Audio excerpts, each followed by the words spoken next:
How's it going, everyone? I'm back playing Wreckfest 2 again. I hope you're doing all right. So, you probably guessed it with the title of the video. I'm showing my settings again. That's it, really. It seems like it's the only video that I make in Wreckfest 2. But I am starting to play Wreckfest 2 again, so expect streams, expect some content.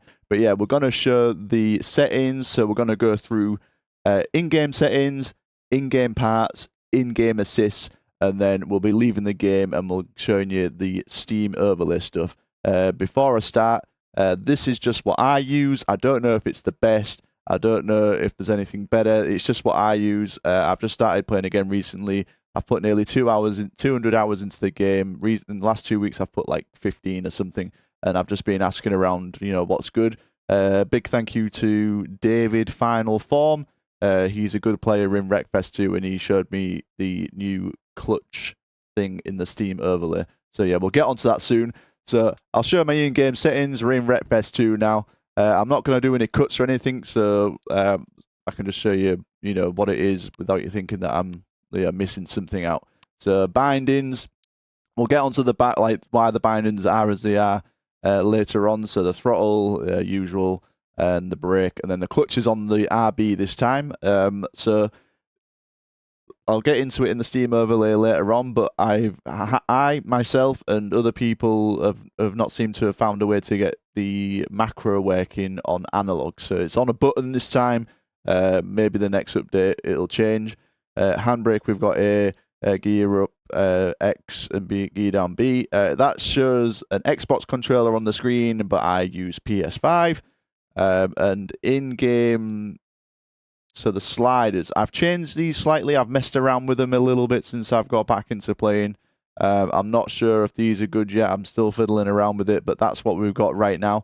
Got 0 dead zone, 99 steering saturation, 0 sensitivity, 75 speed sensitivity, throttle dead zone 0, throttle saturation is 95, brake dead zone 0, brake saturation 95, clutch dead zone 0, and clutch saturation 101. So that is what we've got as far as the sliders are concerned.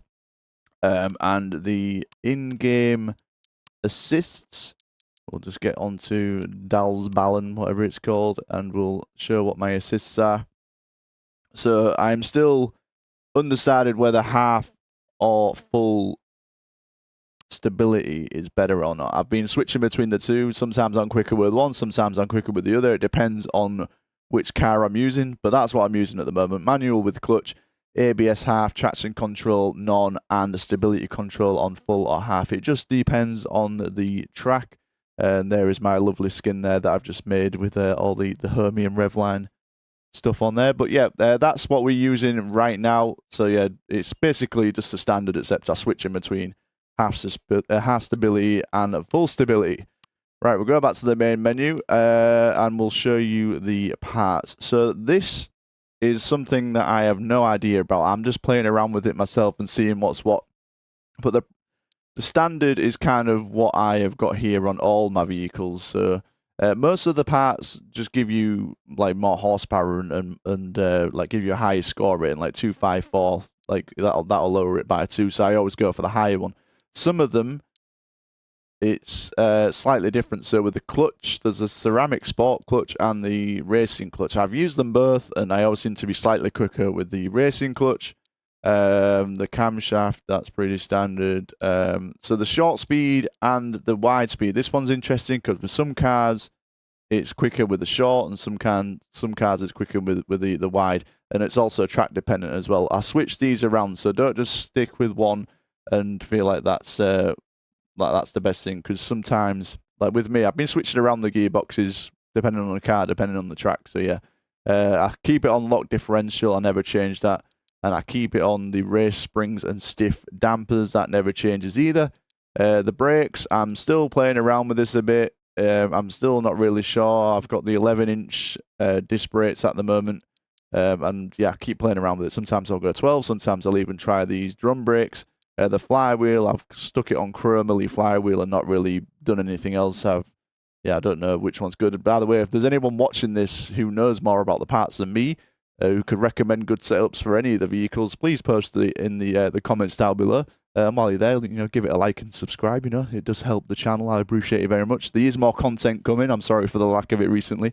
The roll bars, I always stick with the racing front and rear, and then these parts are I don't mess around with these because it just gives you more horsepower basically. So that's what we're doing with the parts. It's pretty much the same on all the vehicles. The only things I really mess with are the gearboxes and the brakes. Yeah, just if I'm chasing a time or whatever, which I've been doing recently, I will swap it around and see what's what.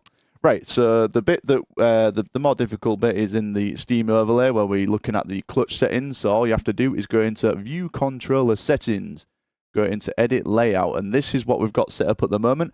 I'm going to delete all this and go through it from the beginning so you know how to do it.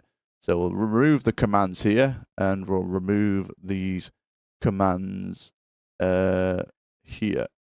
So we've got, hang on, we'll just go back. Which button was that? Right, so we've got we'll do this and this. So yeah, as you can see here, it's set out like a Xbox controller, but just remember I use a PS5 controller, so the buttons are slightly different, as you can see. So what we're doing is we are binding clutch with a button, but they're slightly different because we need to put a bit of delay on it. So to do that, so my gear up is square on a PS5 controller. So what we need to do is bind the clutch, which is the RB button, to this. So when you're pressing one button, it's doing two things at once. So we just add an extra command, and then we do the right bumper. And the same with my gear down, which is circle. We'll add an extra command, right bumper. So that's what we have at the moment. And then what we need to do is do a little delay on the shift, so you don't get the cranking of the gears and you don't get the gearbox damage. So to do that, all you have to do is go into your button, which is the X button, which is square for me. And then we go settings, and then we do fire start delay, and it's at 20 milliseconds. Right, so we have to move the slide around. Sometimes it's a bit finicky.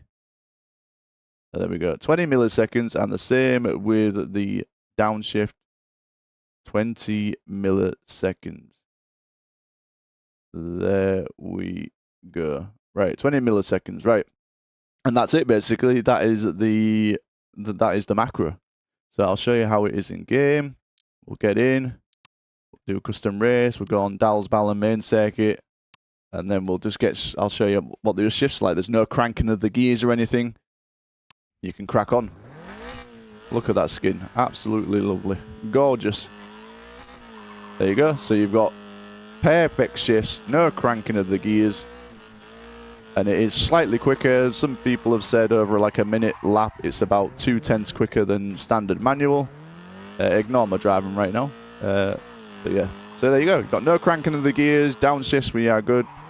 The only thing that happens when you've got this macro as opposed to standard manual is if you shift down too quickly into a corner, it can stall the engine.